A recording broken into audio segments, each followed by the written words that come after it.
एक महिला का देवर केरल में रहकर नौकरी किया करता था। वहीं से वो पैसे भेजता था और उन पैसों से घर के खर्चे चलते थे। पूरे परिवार का भरण पोषण चलता था। उसकी पत्नी घर पर रहती थी, साथ में उसका भाई, भाई की पत्नी, माँ बाप और उसके दो बच्चे रहते थे। लेकिन जो उसकी पत्नी थी, उसके पत्नी के कमरे से अक्सर अजीब तरह की आवाजें आया करती थी और उन आवाजों से जो उसके भाई की पत्नी यानी कि जो जेठानी थी, वो अक्सर परेशान रहा करती थी। एक दिन वो अपने पति से कहती है कि ना जाने क्यों देवरानी कमरे से अजीब तरह की आवाजें आती हैं। ऐसा लग रहा है कि कोई उसके साथ कमरे के अंदर है और वो उसके साथ कुछ गलत कर रही है। हमें चलकर बातचीत करना चाहिए, देखना चाहिए। तभी पति उसका कहता है कि तुम पागल हो, कैसी बातें कर रही हो। जब से इसकी शादी हुई है, शादी के इतने साल हो गए हैं, आज तक इसके बारे में ऐसी बातें किसी ने नहीं की है, ना ही कुछ ऐसा देखा गया है। अगर उसको पता चल जाएगा तो घर में तांडव मच जाएगा। आखिरकार देवरानी को ये बातें पता चल ही जाती हैं और घर में तांडव मच जाता है। वो कहती है कि अब वो यहाँ नहीं रहेगी। जिस घर में उसके ऊपर शक किया जाता है, जिस घर में उसके खिलाफ लोग बातें करते हैं, उस घर में वो बिल्कुल भी रहना नहीं चाहेगी। अब वो शहर जाएगी, अपने बच्चों को वहीं पे पढ़ाएगी लिखाएगी, वहीं रहेगी। इसके बाद वो शहर चली जाती है।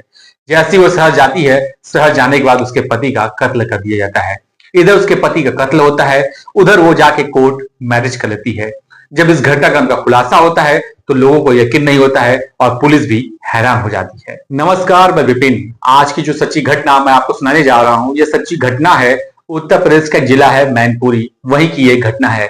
दरअसल एक सुशील नाम का व्यक्ति होता है और उसकी पत्नी जिसका नाम राधा देवी होता है। ये दोनों के दोनों 11 अप्रैल 2025 को सदर थाने में, सदर कोतवाली में जाते हैं। वहां जाकर एक रिपोर्ट दर्ज कराते हैं।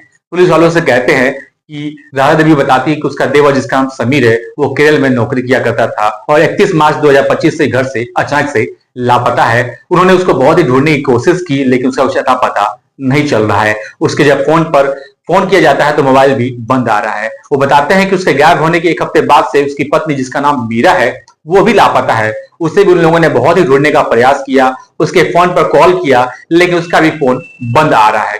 अब राधा देवी के तहरीर के आधार पर पुलिस वाले गुमशुदगी की रिपोर्ट दर्ज कर लेते हैं। अब इसके बाद पुलिस वाले समीर के बारे में कुछ और जानकारी इकट्ठा करने के लिए राधा देवी से और उसके पति सुशील से बातचीत करते हैं, पूछते हैं। तो राधा देवी बताती है कि उसका देवर केरल में रहकर नौकरी किया करता था और अभी होली के त्योहार पर घर लौटकर आया था, लेकिन जब से घर आया था उसके बाद से वो लापता हो गया है। उसका अता पता नहीं चल रहा है। अब पुलिस वाले समीर के और उसकी पत्नी मीरा के मोबाइल की सीडीआर निकलवाते हैं, कॉल डिटेल्स रिकॉर्डिंग निकलवाते हैं। तो पता चलता है, देखते हैं कि इसकी लास्ट लोकेशन कहाँ है। लास्ट लोकेशन पता चलती है कि हाथरस के पास एक सिकंदरा गांव है, वहां पर लास्ट लोकेशन पाई जाती है। इसके बाद जब मीरा के सीडीआर की बारीकी से जांच की जाती है, देखी जाती है, तो एक व्यक्ति का नाम निकल कर आता है जिसका नाम रिंकू चौहान होता है, जिससे बहुत देर देर तक, कई दिनों तक, कई घंटे तक मीरा बातचीत किया करती थी। अब पुलिस वालों को थोड़ा शक होता है। पुलिस वाले राधा देवी से, उसके पति से पूछते हैं कि रिंकू चौहान कौन है। तो राधा देवी बताती है कि जो रिंकू चौहान है, वो उसके घर पे अक्सर आया जाया करता था। दरअसल जो मेरे देवर थे वो केरल रहते थे और जब वो नहीं रहते थे तब ये रिंकू चौहान घर पे आता था, कई दिनों तक घर पे ही रहा करता था। वो जब देवरानी से इसके बारे में बातचीत की जाती है तो देवरानी बताती है कि वो उसके मौसी का लड़का यानी कि भाई है। हालांकि इस रिश्ते में परिवार के लोग कभी शक नहीं किए, कोई शक करने की गुंजाइश भी नहीं थी। हालांकि इसके बाद पुलिस वाले रिंकू चौहान के बारे में पता करने की कोशिश करते हैं, लेकिन रिंकू चौहान का भी कुछ अता पता नहीं चलता है। वक्त आगे धीरे धीरे बढ़ रहा था। इसके बाद 25 अप्रैल 2025 को आखिरकार रिंकू चौहान के घर का पता चल जाता है। अब पुलिस वाले रिंकू चौहान के घर पे पहुंचते हैं। वहां पहुंचने के बाद दरवाजे को खटखटाया जाता है। जैसे दरवाजा खुलता है तो सामने से एक महिला निकल कर आती है, जिसके मांग में सिंदूर भरा हुआ था। वो महिला कोई और नहीं थी बल्कि समीर की पत्नी मीरा देवी थी। अब पुलिस वाले मीरा को वहां देखकर थोड़ा चौंक जाते हैं, बहुत चौंका हो जाते हैं कि आखिरकार रिंकू चौहान घर पे ये क्या कर रही है। अब पुलिस वाले का जो शक था वो और ज्यादा बढ़ जाता है। इसके बाद पुलिस वाले रिंकू चौहान को और मीरा देवी को एक जगह बैठाकर कड़ाई से, सख्ती से पूछताछ करते हैं। पूछताछ के दौरान पहले तो वो इधर उधर की गोलमोल बातें करते हैं, लेकिन जब पुलिस सख्ती से पूछताछ करती है तो दोनों टूट जाते हैं और फिर ये अपनी कहानी बताते हैं। उस कहानी को सुनकर पुलिस वाले भी हैरान हो जाते हैं। दरअसल कहानी शुरू होती है इंस्टाग्राम से। दरअसल मीरा देवी जो थी अपने दो बच्चों के साथ और परिवार के ससुराल वालों के साथ रहती थी। इसका पति केरल में नौकरी किया करता था।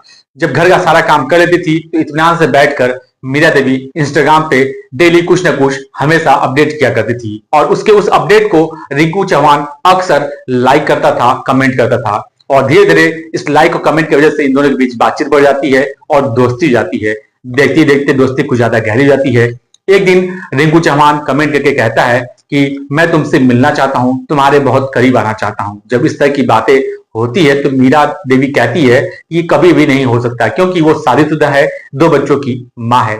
जैसी ये बातें रिंकू चौहान सुनता है, वो कहता है कि वैसे भी तुम्हारा पति बाहर रहता है, क्यों ना हम दोनों शादी कर लें और साथ साथ रहेंगे, क्या तुम्हें कोई दिक्कत परेशानी है।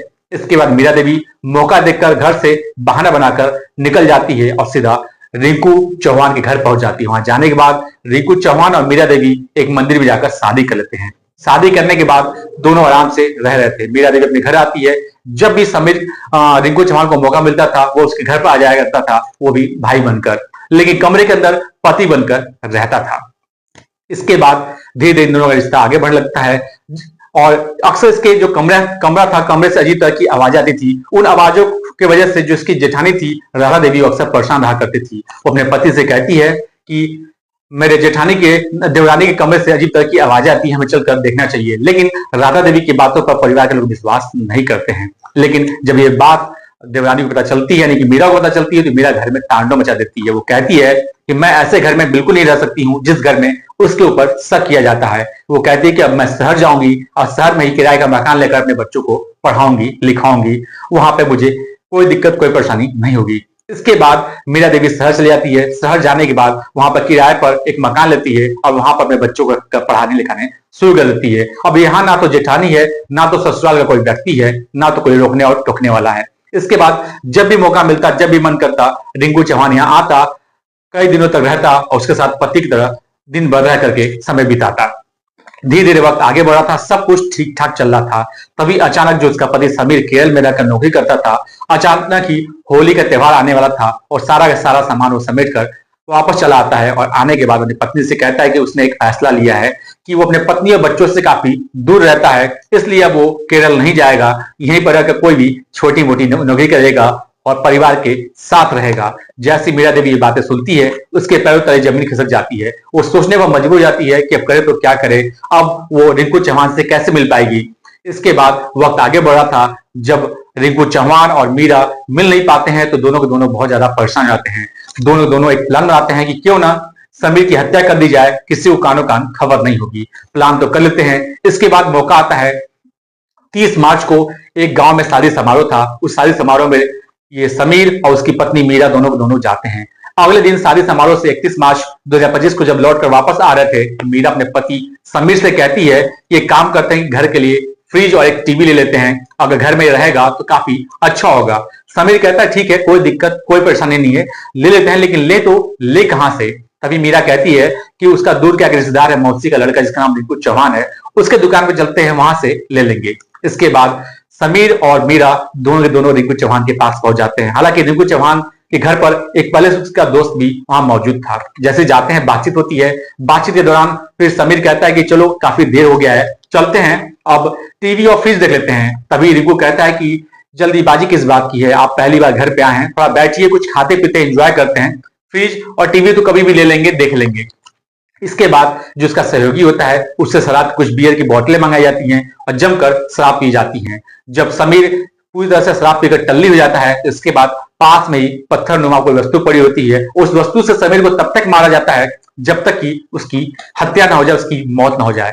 दरअसल जो रिंकू चौहान का घर था वो इटावा में था। इटावा में समीर की हत्या की जाती है और वहां से हादसा जिले का सिकंदरा गांव है, वहां रोड पर लाकर उसके शरीर को फेंक दिया जाता है, ये सोचकर कि कभी वो ना पकड़े नहीं जाएंगे, इस बारे में कभी किसी को पता नहीं चलेगा। इसके बाद मीरा सीधे घर चली आती है। जब घर आती है तो परिवार के लोग पूछते हैं कि समीर कहाँ है, तो कहती है कि अभी कुछ देर बाद वो आ जाएंगे, वो बोले कि तुम घर चलो, मैं कुछ देर बाद आता हूं। हालांकि काफी वक्त बीत जाता है, समीर लौट कर वापस नहीं आता है। दरअसल जब राधा देवी रिपोर्ट दर्ज कराती है, इसके बाद से जो पुलिस वाले हैं वो हाथरस पुलिस से संपर्क करते हैं, बातचीत करते हैं, तो पता चलता है कि समीर की बॉडी रोड पे मिली थी। रोड पे मिलने के बाद उसके शरीर का पोस्टमार्टम कराया जाता है। शिनाख्त के लिए 72 घंटे तक मोर्चरी में रखा गया था, लेकिन जब कोई नहीं आता है तो उसके शरीर को का दाह संस्कार कर दिया जाता है, अंतिम संस्कार कर दिया जाता है।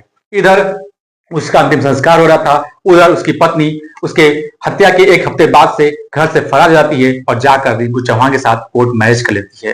हालांकि पुलिस इन दोनों को यानी कि रिंकू चौहान को और मीरा देवी को, साथ ही उसका जो सहयोगी था, इन तीनों को गिरफ्तार करके जेल भेज देती है। जहां जहां तक लोगों को इस बारे में खबर मिलती है, सोशल मीडिया के माध्यम से, अखबारों के माध्यम से, सभी के सभी लोग एक ही बात कह रहे थे कि जब किसी के साथ जाना ही था, शादी करना था, तो अपने पति कत्ल करने की क्या जरूरत थी। दोस्तों, इस पूरे घटनाक्रम को सुनाने का उद्देश्य किसी को परेशान करना नहीं है, किसी का दिल दुखाना नहीं, बल्कि आपको सचेत करना है, आपको जागरूक करना है। जय हिंद, जय भारत, नमस्कार।